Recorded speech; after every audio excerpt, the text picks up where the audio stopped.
Hello everyone, welcome to the channel मेरा maths. मैं एक बार फिर से आपके साथ आया हूं। आज का जो वीडियो है, इस वीडियो में मैं वीक 3 का टारगेट का सॉल्यूशन दे रहा हूं। जो CHSL के लिए हमने प्रिपरेशन का प्लान किया था, उसका वीक 3 का सॉल्यूशन है, सॉल्यूशन एंड डिस्कशन। तो मेरे पास ज़्यादा क्वेश्चन नहीं है, आप देख रहे होंगे 3, 2, 5 और 2, 7 क्वेश्चन है। आपको पता है इसमें बहुत सारे टॉपिक थे, हमारा छोटे छोटे टॉपिक जितने थे सब लगभग थे। और ये अर्थमेटिक का लास्ट टॉपिक है, जहां पे हम अर्थमेटिक को क्लोज हो जाएगा। मेरा 3 वीक में अर्थमेटिक कंप्लीट हो रहा है। तो देखिए, स्टार्ट करते हैं आपका पहले क्वेश्चन के साथ। इसके पहले आप क्या कीजिए कि डिस्क्रिप्शन में जाकर जो मॉडिफाइड है, इसमें एक क्वेश्चन में थोड़ा सा मिस्टेक था, क्वेश्चन में नहीं सोल्यूशन में मिस्टेक था, वो मॉडिफाई किया गया है। तो आप डिस्क्रिप्शन में फिर से फाइल डाउनलोड कर सकते हैं। वो क्वेश्चन नंबर ये है जो मॉडिफाई किया गया, इसका आंसर मॉडिफाई किया गया है। टाइम एंड वर्क का क्वेश्चन नंबर 16। देखिए, हम पहले सवाल जो हमारे सामने है वो रेशियो का क्वेश्चन नंबर 9 कर रहा। Perimeter of a rectangle is 50। Perimeter बोल रहा है रेक्टेंगल का कितना है, 50 सेंटीमीटर है। बोल रहा है एरिया और जो लेंथ है उसका रेशियो 5 और एरिया और जो लेंथ है उसका रेशियो आपको बोल रहा है 5 और 1 है। तो आपको बताना लेंथ कितना है। सबसे पहले यहां पे क्या क्या चीज आपको समझनी होती है वो समझिए, कहां पे आपको दिक्कत हो रहा होगा। आप इसमें कंफ्यूज करेंगे कि सर अगर ये लेंथ है तब तो जो विड्थ होगा, मतलब जो चौड़ाई होगा, अगर लंबाई 1 है यूनिट है तो चौड़ाई तो 1 यूनिट से कम होना चाहिए। बात सही है, लेकिन ये जरूरी नहीं ना है। आप जनरली लंबाई लंबे वाले को बोलते हैं, चौड़ाई किसको बोलते हैं, कम चौड़े वाले को। मैं उल्टा भी तो बोल सकता हूँ, क्या दिक्कत है, दोनों तो लंबाई है एक तरह से। मैं इसको ये बोल दिया, इसको ये बोल दिया। तो पहली चीज आपको दिमाग से नहीं रहनी चाहिए कि जिद नहीं होनी चाहिए कि जो बड़ा होगा उसी को हम लंबाई बोलेंगे, हम छोटे को भी लंबाई बोलेंगे। सवाल में जो लंबाई वर्ड यूज किया, लेंथ वर्ड यूज किया इस यूनिट के लिए, अगर सवाल में लेंथ मांग रहा है तो जो बड़ा है वो आंसर नहीं होगा, इस 1 यूनिट का जो वैल्यू आएगा वो आंसर होगा। क्लियर है? क्योंकि यहीं पे आपको कंफ्यूजन हो रहा है। अब देखिए कॉन्सेप्ट पे आते हैं, कहां पे कॉन्सेप्ट यहां पे है। क्वेश्चन कर रहा है कि जो एरिया है और जो लंबाई है इसका रेशियो दिया हुआ है। तो सबसे पहले आप दिमाग में डालिए कि अगर आप बाई चांस बोलते हैं कि सर इसको रेशियो को हम ऐसे बोल दे कि एरिया 5x है तो लेंथ 1x है, तो आप मुझे बताइए कि एरिया होता क्या। तो आप कहेंगे लंबाई गुना चौड़ाई। इसका मतलब अगर लंबाई इतनी है चौड़ाई कितनी हो जाएगी, तो कहेंगे सर एरिया बटा लंबाई। तो डायरेक्टली आप 5x बटा 1x जब करेंगे तो आपका x कटेगा और 5 बटा 1 ही होगा और ये 5 आएगा। कहने का मतलब कि एरिया के यूनिट में लंबाई से भागा देंगे तो जो रिजल्ट आएगा वो चौड़ाई होगा या दूसरा साइड होगा रेक्टेंगल का, लेकिन वो रेशियो या यूनिट नहीं होगा, वो एग्जैक्ट वैल्यू होगा। ये 5 ही होगा हर समय। x की जगह पे कुछ भी रहे, y के यहां पे x की जगह कुछ भी रहे, ये हमेशा 5 होगा। आपने देखा क्यों 5 होगा, क्योंकि x से इंडिपेंडेंट है। आप देख रहे होंगे x से कोई फर्क नहीं पड़ रहा है, x से कट जा रहा, फाइनली 5 आ रहा है। तो आपको डायरेक्टली क्वेश्चन जब देख रहे होंगे, आप एरिया आपको दिया हुआ है, लेंथ दिया हुआ है, आप लेंथ से इसको डिवाइड कीजिए, जो वैल्यू आ रहा है वो आपका विड्थ आ गया। अब चौड़ाई आपको 5 निकल कर आ गया। तो आप खुद बताइए, पेरीमीटर 50 है। पेरीमीटर 50 करने का मतलब होता है कि आमने सामने के चारों भुजा का सम 50 है। इसका मतलब ये प्लस ये सिर्फ की बात करेंगे तो पूरे पेरीमीटर को आधा कर दें, मतलब लंबाई प्लस चौड़ाई की बात करेंगे तो आप दिमाग में डालिए कितना आ गया, 25। जिसमें से अगर चौड़ाई 5 है तो लंबाई कितना हो गया, 20। हम 20 को लंबाई क्यों बोल रहे हैं, क्योंकि ये साइड निकल कर आया है, जो साइड को वो मेंशन नहीं किया सवाल में, उसने सवाल में इस साइड को मेंशन किया 1 को, और ये 1 कितना है, 20। इसलिए हमारा आंसर ये होगा, हमारा आंसर ये नहीं होगा। यहां पे देखिए लंबाई को 1 बोला, लंबाई 20 आ भी गया है, कोई बात नहीं। हो सकता है कि लंबाई हमारा 5 से नीचे आता तो भी हम आंसर वही करते। अब समझ गए होंगे। देखिए क्वेश्चन नंबर 11 देखिए। क्वेश्चन नंबर 11 जो है ये क्या कह रहा है, बोल रहा है कि the ratio of perimeter and length of a rectangle is 6 और 1 है।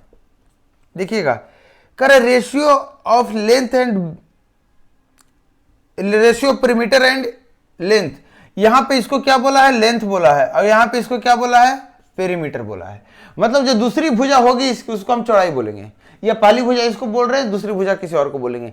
अगर वो दूसरी भुजा निकालने कहेगा, बाई चांस उसको ये लेंथ बोल रहा है और विड्थ मांगेगा हमसे, चौड़ाई मांगेगा, तो क्लियर कट बोलेगा find the other side, find the second side, second दूसरी जो भुजा है वो। लेकिन अगर सिंपली बोल रहा है लेंथ, तो इसी को हमको निकालना 1 यूनिट की वैल्यू। आगे क्या बोल रहा है, देखिए सवाल आगे बोल रहा है कि जो एरिया है अगर 288 है तो आपको लेंथ पता करना है, मतलब इसकी बात पता करना है। अब खुद देखिए, आपको पता है पेरीमीटर क्या होता है, लंबाई प्लस चौड़ाई का डबल। इसका मतलब इसको आधा कर देंगे तो लंबाई प्लस चौड़ाई मिल जाएगा आपको। अगर इसमें लंबाई 1 है तो चौड़ाई कितना हो गया, 2। और अब बताइए कि 2 चौड़ाई है 1 लंबाई है तो दोनों का गुणनफल कितना हो जाएगा, 2 यूनिट स्क्वायर। और इसकी वैल्यू दे रखी है 288 दे रखी है कि नहीं, क्वेश्चन में कितना दे रखा है, 288। अब मुझे बताइए कि 2 यूनिट स्क्वायर की वैल्यू इतनी है तो 1 यूनिट स्क्वायर की वैल्यू कितना हो जाएगी, 144। तो 1 यूनिट की वैल्यू कितनी हो जाएगी, √144 मतलब 12। आप समझ रहे होगे कि मैंने स्क्वायर रूट क्यों लिया, क्योंकि ये जो 2 गुना 1 था ये 2 यूनिट स्क्वायर था, तो ये 1 यूनिट स्क्वायर है। और यहां जब मैंने निकालना लगा तो स्क्वायर हटा दिया, सिर्फ 1 यूनिट की वैल्यू निकाला है। तो अगर 1 यूनिट की वैल्यू 12 है तो लंबाई कितनी हो गई, 12 यूनिट, क्योंकि गुना 12 होता है। अगर दूसरी भुजा खोजता तो 12 गुने 2 करते 24। क्लियर। अब देखिए ये क्वेश्चन हमारा टाइम एंड वर्क पे आइए। जो टाइम एंड वर्क है इसका पहला क्वेश्चन, इस क्वेश्चन में बनना चाहिए था क्वेश्चन आपसे क्यों नहीं बना, थोड़ा सा मेरे पे सवाल उठ रहा है ये, खैर कोई बात नहीं, क्लियर करेंगे आज। क्वेश्चन है क्या कि ए बी किसी काम को मिलकर 10 दिन में करते हैं, बी और सी उसी काम को मिलकर 15 दिन में करते हैं। ए और बी 10 दिन में करता है ऐसा बोल रखा है, बी और सी उसी काम को 15 दिन में कर रहा है, और बोल रहा है ए प्लस सी उसी काम को 20 दिन में कर रहा है। आगे बोल रहा है कि तीनों मिलकर काम करना शुरू किया, they work together for 8 days. इसका मतलब दे की बात कर रहा है, मतलब वो बोल रहा है सब लोग एक साथ काम किए हैं। इसमें ये नहीं बोल रहा कि सर आप कंफ्यूजन में अगर यहाँ पे हैं कि उसने बोल रहा है कि वो लोग एक साथ काम करते हैं, they work together for 8 days, तो दे कहने का मतलब किसकी बात कर रहा है, इन दोनों को, किन दोनों की, किन दोनों की नहीं। यहाँ पे जब इस तरह से कॉमन बात हो रही है तो ये बी और सी तीनों की बात हो रही है, मतलब तीनों मिलकर 8 दिन काम किए हैं, ये बात हो रही है। और आपसे बोल रहा है बचा हुआ काम को सी कितने दिन में कंप्लीट करेगा। तो आप खुद बताइए, तीनों का अगर एलसीएम मैं ले लूं, एलसीएम क्यों ले रहा हूं, क्योंकि यहाँ एलसीएम लेने में हमें आसानी पड़ेगी। तो हम देखिए इसका क्या हो गया 6, इसका 4 और इसका 3। आप बताइए तीनों मिलकर, ये तीनों ग्रुप जब मिलकर काम करेगा तो 6 4 10 3 13 के एफिशिएंसी से काम करेगा। और तीनों सारे ग्रुप में आप देखिए डबल डबल पूरा देखेंगे तो सब डबल डबल है, मतलब अगर सब एक एक आदमी काम करेगा, इंडिविजुअल काम करेगा तो 6.5 के एफिशिएंसी से काम करेगा। अगर 8 दिन काम करता है तो कितना हो जाता है, 8 6 48 और 4 52 यूनिट का काम हो जाता है। 8 यूनिट का काम और बचता है, 8 यूनिट का काम और बच रहा है। ये किसके थ्रू करना है, सी के थ्रू। तीनों की कंबाइंड एफिशिएंसी कितनी है, 6.5, जिसमें से ए प्लस बी की 6 है, इसका मतलब सी की आधा है। ये आधा की एफिशिएंसी से काम करेगा तो कितना दिन में काम कर लेगा, कहेंगे आप 16 दिन में। क्लियर है, समझ गए आप। अब देखिए क्वेश्चन नंबर 11 क्या कह रहा है, कह रहा pipe A and B can fill a tank in 8 hours and 12 hours. A और बी दो पाइप है जो किसी टंकी को 8 घंटे में और 12 घंटे में भर सकता है। एक ए है और एक बी है। बोल रहा है एक पाइप सी है जो इसको 6 घंटे में खाली कर सकता है। एक पाइप सी है जो 6 घंटे में खाली कर सकता है। मैंने इसका अगर माइनस लगाया, प्लस लगाया, प्लस लगाया, ये समझने के लिए कि एक पानी भरने वाला है, एक पानी ही निकालने वाला है। बोल रहा है दोनों को 3 घंटे के लिए खोला गया है, 3 घंटे के लिए खोला गया है। लेकिन गलती से क्या होता है, 3 घंटे बाद जब इसे बंद करने गया है तो गलती से खुल जाता है। मतलब 3 घंटे में जितनी पानी भरी गई है इसके द्वारा, उसके बाद जब बंद करने की बात आती है तो बंद तो हो जाता है लेकिन ये खुल जाता है। तो पूछ रहा है कितने देर में पानी गिरा देगा पूरा। आप खुद बताइए 3 घंटे में कितनी पानी भरा होगा। तो आप कहेंगे सर ए 3/8 भरा होगा और बी 3/12, 3 4 8 मतलब 5/8, इतनी पानी भराया होगा ना। तो इतनी पानी भरा होगा, इतना ही पानी इसको निकालना है। तो कितना समय लगेगा ये निकालने में, पूरे टंकी के पानी गिराने में 6 घंटा, तो इतनी पानी गिराने में कितना घंटा, इतना घंटा। तो आप कर दीजिए 3 और ये कर दीजिए 4, 15/4 घंटे में ये पानी पूरी टंकी का खत्म कर देगा। क्लियर है। अब एक क्वेश्चन 12 नंबर देखिए, क्वेश्चन क्या कर रहा है, कह रहा A and B can complete a work in 15 days, B can do the same work in 40 days. नहीं 12 नहीं, क्वेश्चन नंबर 16 है, सॉरी। क्वेश्चन नंबर 16 देखिए, ये क्वेश्चन अच्छा सा है, इसी में आंसर में मिस्टेक है, थोड़ा सा करेक्शन हो गया आपके पास।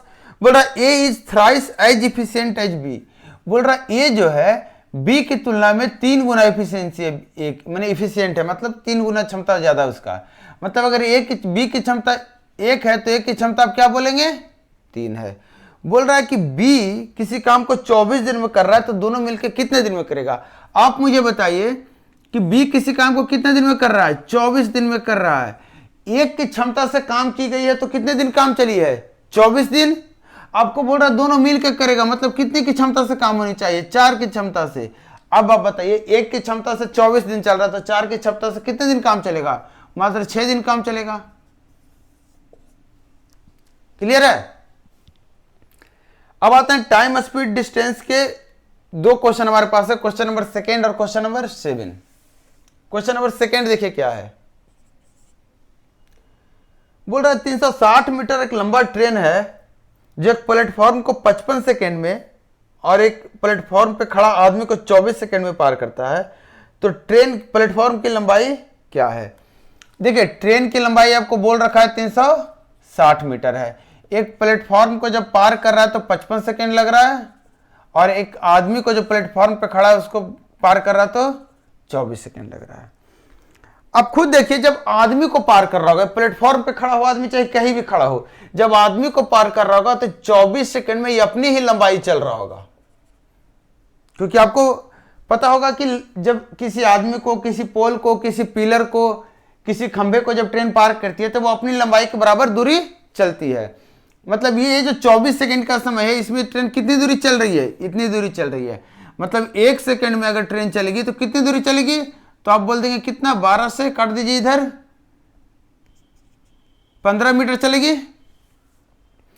अब आपको पूछ रहा है कि प्लेटफॉर्म की लंबाई क्या है। आप खुद बताइए जब 55 सेकेंड चली थी तो वो क्या क्या चीज चली थी, 55 सेकेंड में वो अपनी लंबाई पार की होगी और प्लस प्लेटफॉर्म की लंबाई पार की होगी। अपनी लंबाई पार करने के लिए आपको पता है 24 सेकंड उसने लगाया होगा, क्योंकि उसको आपको पता है 24 सेकंड वो अपनी लंबाई पार की है। मतलब इसमें से अगर 24 सेकंड घटा देंगे तो जो 31 सेकंड बचेगा, यही 31 सेकंड में उसने प्लेटफॉर्म को पार करने में समय लगाया होगा। तो आप बताइए 31 सेकंड में अगर प्लेटफॉर्म को पार किया तो समय कितना लग गया होगा, टोटल डिस्टेंस कितना चलना पड़ा होगा, तो 15 और 15 45 से 46, 465 मीटर का वो प्लेटफॉर्म था। क्लियर है, समझ में आ रहा है। आप कमेंट करके जरूर बताइएगा अगर कहीं भी आपको लग रहा हो कि थोड़ा सा फास्ट कैलकुलेशन हुआ है या फिर कोई भी दिक्कत कहीं भी हो, आप बताइएगा कमेंट करके। हम आखिरी क्वेश्चन पे आ रहे हैं जो क्वेश्चन नंबर 7 है। क्वेश्चन नंबर 7 देखिए क्या कह रहा है। कह रहा है कि यदि एक आदमी बस से यात्रा करता है तो 15 मिनट देर से पहुंचता है, और यदि कार से यात्रा करता है तो 10 मिनट जल्दी पहुंचता है। अगर दोनों स्थान के बीच की दूरी 25 किलोमीटर है तो आपको बोल रहा है कि दोनों के औसत चाल का रेसिप्रोकल का अंतर क्या होगा। कहने का मतलब कि अगर बस की स्पीड को मैं b बोल रहा हूं और कार की स्पीड को c बोल रहा हूं, तो आपसे पूछ रहा है 1/b माइनस 1/c क्या होगा। आप 1/c माइनस 1/b भी बोल सकते हैं, ठीक है। और ऐसे भी आपको आंसर जो एग्जैक्टली जो होगा वो 1/c माइनस 1/b होना चाहिए, क्योंकि कार से वो जल्दी पहुंच रहा है, इसका मतलब कार का वैल्यू क्या होगा, ज्यादा होगा, और नहीं 1/b माइनस 1/c होना चाहिए। वो आगे देखते हैं क्या है जो। अब देखिए क्या बोल रहा है, आपको बोल रहा है दोनों के चाल का रेसिप्रोकल का अंतर निकालना है, और आपको बोल रहा है कि बस से चल रहा है तो 15 मिनट लेट हो रहा है। बस से चल रहा है तो 15 मिनट लेट हो रहा है, जबकि कार से चल रहा है तो 10 मिनट पहले पहुंच जा रहा है। आप मुझे बताइए यहाँ ये स्टार्टिंग पॉइंट है और ये आखिरी बिंदु है जहां तक पहुंचना है। अगर बस से वो जा रहा है तो 15 मिनट क्या हो जा रहा है, लेट पहुंच रहा है, मतलब 15 मिनट ज्यादा समय लग रहा है। और जब कार से जा रहा है वो तो क्या हो रहा है, 10 मिनट पहले पहुंच जा रहा है। पहुंच रहा है कि नहीं, मतलब 10 मिनट कम समय ले रहा है। अब एक बात बताइए, आपको बोल रखा है कि दूरी है जो 25 किलोमीटर की है, समझिएगा, यहां तक अभी आपको कोई डाउट नहीं होगा। अब देखिए आपको क्या दिमाग में लगाना है कि ये 25 किलोमीटर की दूरी इसके लिए भी है, इसके लिए भी है, इसका मतलब डिस्टेंस बराबर है तो टाइम का रेशियो उल्टा होगा। स्पीड का रेशियो अगर b और c में बोल रहा हूं, बस के लिए है ये और ये कार के लिए है, तो टाइम का रेशियो आप कहेंगे c और b, उल्टा होगा, डिस्टेंस बराबर चलना है दोनों को। आप बताइए मुझे ये जो बस है कितना मिनट इससे ज्यादा लिया, तो कहेंगे सर कार खुद एक्चुअल समय से 10 मिनट बचाया है और बस जो एक्चुअल समय से 15 मिनट और लिया, मतलब कार की तुलना में 25 मिनट ये ज्यादा लिया है बस। इसका मतलब मैं सीधी बात करूं तो b माइनस सी की वैल्यू बोल दूं कि 25 मिनट है। कब? जब b और c क्या हमारा 25 किलोमीटर। ये स्पीड, इस स्पीड से अगर इतना समय लगता है तो दूरी क्या होगा b गुने सी, वहां से लीजिए चाहे यहां से लीजिए, और दूरी हमें दे रखी है 25 किलोमीटर और b माइनस सी समय का अंतर हमें 25 मिनट पता है। हमें निकालना था क्या 1/b माइनस 1/c या फिर 1/c माइनस 1/b। अब देखिए इसको एलसीएम लेंगे तो ऊपर में क्या आएगा b माइनस सी, यहां पे एक्चुअली मैं उल्टा लिख दिया, यहां c माइनस b होगा, यहां क्या होगा c माइनस b, क्योंकि यह समय ज्यादा है। तो आपको जब 1/b माइनस 1/c करेंगे, एलसीएम लेंगे तो क्या आएगा c माइनस b बटा bc। c माइनस b कितना है 25 मिनट बटा 25 किलोमीटर। आंसर जो आपको निकालने बोल रहा है उस बात पे देखिए, ध्यान दीजिए। आंसर जो निकालने बोल रहा है वो क्या निकालने बोल रहा है आपको, मीटर पर सेकेंड में। तो आप यहीं पे कर लीजिए कि 25 मिनट को 60 से मल्टीप्लाई कर लिया सेकेंड में और 25 किलोमीटर को 1000 से मल्टीप्लाई कर लिया, क्या हो गया मीटर में। तो हमारा आंसर क्या आ गया 3/50। 3/50 हमारा क्या हो गया, जो रिजल्ट हमसे रेसिप्रोकल का अंतर मांगा था वो आ गया। अब देखिए ये लास्ट क्वेश्चन था हमारा, क्वेश्चन नंबर 7 टाइम है स्पीड का। नेक्स्ट जो आपका टारगेट है बिग 4 का, उसमें हम ट्रिगोनोमेट्री आपको प्रोवाइड कर रहे हैं टारगेट के रूप में। मतलब बिग 4 का जो टारगेट है वो आपका क्या हो गया ट्रिगोनोमेट्री, CHSL टारगेट बिग 4 क्या है ट्रिगोनोमेट्री। मैं आपको छोटा सा बस 2 मिनट लूंगा। ट्रिगोनोमेट्री में आपको क्या चीज पे फोकस करना है वो उस बात पे बात कर रहे हैं। ट्रिगोनोमेट्री में सबसे पहले आप इस चीज का ध्यान रखिए, sine square theta plus cos square theta बराबर 1। आपको ये अच्छे से समझ में आना चाहिए कि थीटा कुछ भी हो कोई फर्क नहीं पड़ता है। जिस दिन हमें sine square 5a plus cos square 5a देगा तो भी हम 1 ही बोलेंगे, और जिस समय हमें sine square 0 plus cos square 0 देगा तो भी 1, 10 देगा तो भी 1। कहने का मतलब ये जो फॉर्मूला है ये इस फॉर्म में ऐसा है, जब दोनों एंगल बराबर होता है तब क्या होता है, दोनों का सम 1 होता है, लेकिन एंगल बराबर हर हाल में होना चाहिए। और बराबर एंगल कुछ भी हो सकता है, वो ए बी में हो सकता है, 10 20 5 में हो सकता है, नेगेटिव में हो सकता है, पॉजिटिव में, कोई फर्क नहीं पड़ता थीटा क्या है। इसके अलावा आपको जो याद रखना है वो थोड़ा सा आपको याद रखना है ये कि जो साइन 2 थीटा का जो फॉर्मूला है, कॉस 2 थीटा का फॉर्मूला, टेन 2 थीटा का फॉर्मूला। आप और ज्यादा याद रख सकते हैं तो ये याद रख लीजिए, sec square theta minus tan square theta बराबर 1, cosec square theta minus cot square theta बराबर 1। आपसे जो सवाल कर रहा है मेनली इतना ही मैं आपको घुमा रहा है। इसके बाद बात करते हैं थोड़ा सा आपको ट्रायंगल पे। आप इस बात को ध्यान दीजिए कि कोई भी एक ट्रायंगल जब बनती है राइट एंगल ट्रायंगल, तो अगर आपका ए दिया हुआ है, बी दिया हुआ है, सी दिया हुआ है, तो आपको ट्रिपलेट्स थोड़ा सा नजर में होना चाहिए कि अगर ये 3 है ये 4 है तो खट से आपने बोल दिया 5। ये ट्रिपलेट्स आपके दिमाग में होना चाहिए। जैसे मैं बोल दिया ये 12 है तो आप बोलेंगे ये 15 हो जाएगा, ये कितना हो जाएगा, ये 12 है तो 15 हो जाएगा और ये 9 हो जाएगा। सबको सिर्फ 3 से गुना किया गया है। आपको एक ट्रिपलेट से भी आपको पता होगा, अगर ये 12 है ये 5 है तो ये कितना हो जाएगा 13। देखिए 144 और 25 कितना हो गया 13। तो आपको ध्यान में रखना है थोड़ा सा ट्रिपलेट, साथ में आपको याद रखना है जो ट्रायंगल का जो मेन कॉन्सेप्ट होता है, एंगल के ऊपर जब हम साइन कॉस थीटा लगाते हैं तो सबसे पहले आपको ये दिमाग में रखना है कि जो एंगल हम कंसीडर करते हैं, जिस एंगल की हम बात करते हैं, इसके सामने वाला हमारा परपेंडिकुलर होता है, लंब होता है। क्या होता है सामने वाला। उसके बाद जो 90 डिग्री के सामने वाला होता है ये इसको क्या बोलते हैं कर्ण, हाइपोटेन्यूज। और जो तीसरा साइड बचता है जिसके साथ वो एंगल बनाता है उसको क्या बोलते हैं आधार, बेस। ये आपको ध्यान रखना है। साइन हमेशा पी के साथ आता है, लंब के साथ आता है, कॉस हमेशा बेस के साथ आता है, और दोनों में हाइपोटेन्यूज से डिवाइड होता है। और लंबाई मतलब लंब बटा आधार को कर देते हैं तो क्या आ जाता है हमारा कर्ण आता है, और ये टेन आता है। और आपको क्या ध्यान रखना है, जो चीज बता रहा हूं कि थोड़ा सा आपको किसी भी ट्रायंगल में साइन रूल आपको याद रखना है कि साइन थीटा मतलब साइन ए बाई ए बराबर साइन बी बाई बी बराबर साइन सी बाई सी। यहां पे जो ए है ये इस एंगल के सामने वाला साइड है, ये जो बी है ये बी एंगल के सामने वाला साइड है, और ये जो सी है ये सी एंगल के सामने वाला साइड है। दूसरी चीजें, इसको आप उल्टा करके लिखें चाहे ऐसे लिखें एक ही बात है, मतलब ए को ऊपर साइन ए को नीचे भी लिख सकते हैं। इसी के साथ एक आता है कॉस का फॉर्मूला। कॉस ए पे अगर फॉर्मूला आप लगा रहे हैं तो आप लिखते हैं बी स्क्वायर प्लस सी स्क्वायर माइनस ए स्क्वायर बटा 2bc। तो आप ये भी आपको कॉस का फॉर्मूला आपको याद रखना है। इसके बाद आपको ये तो बेसिक, सबसे पहले आपको ये फॉर्मूला तो आपको याद ही होगा स्टार्टिंग का, तो ये फॉर्मूला आपको ध्यान रखना है साइन कॉस टेन का। तो इसके बाद रेसिप्रोकल, जो बेसिक चीज है, सिर्फ बेसिक क्वेश्चन है। आपका जो असाइनमेंट वीक 4 का है, आप असाइनमेंट को डाउनलोड कीजिए। कहां से? डिस्क्रिप्शन में जाइए, वहां पे असाइनमेंट वीक 4 का डाला हुआ इसी वीडियो में, अलग से वीडियो नहीं आएंगे वीक 4 का। तो इसके लिए आपको क्या करना है, फाइल को डाउनलोड कीजिए, जितना जल्दी हो सके असाइनमेंट स्टार्ट कीजिए बनाना। बहुत ज्यादा क्वेश्चन नहीं है आपके पास, 26 क्वेश्चन है, तो आपको 2 दिन में बन जाएगा। 1 दिन में बनाइए, 10-10 मिनट का समय निकालेंगे तो भी आपको बन जाएगा 2 दिन में, 3 दिन में। हम आपका इंतजार कर रहे हैं, आपके सॉल्यूशन का इंतजार कर रहे हैं। जल्दी से बनाइए और हमें बताइए कब सॉल्यूशन कंप्लीट हुआ, क्योंकि जैसे ही ये कंप्लीट होगा नेक्स्ट हम ज्योमेट्री लेकर आ रहे हैं। नेक्स्ट वीक 5 में ज्योमेट्री आएगा, आप इसके लिए भी तैयार हो जाइए। और उसके बाद एक सेक्शन और आएगा हमारा, और एक फाइनल आएगा टच, जिसमें जो छोटा छोटा चीज छूटा रहेगा वो कंप्लीट करेंगे। मतलब हमारे पास अभी 3 वीक और है। इसके बाद हम नेक्स्ट वीक में आपके साथ फिर आ रहे हैं या फिर इसी वीक में आते हैं, डिपेंड करता है आप कितना फास्ट सॉल्यूशन करते हैं। वीडियो को जितना से ज्यादा आप शेयर कर सकते हैं शेयर कीजिए, लोगों तक पहुंचाइए, ताकि बहुत ज्यादा लोग हमारे साथ जुड़े।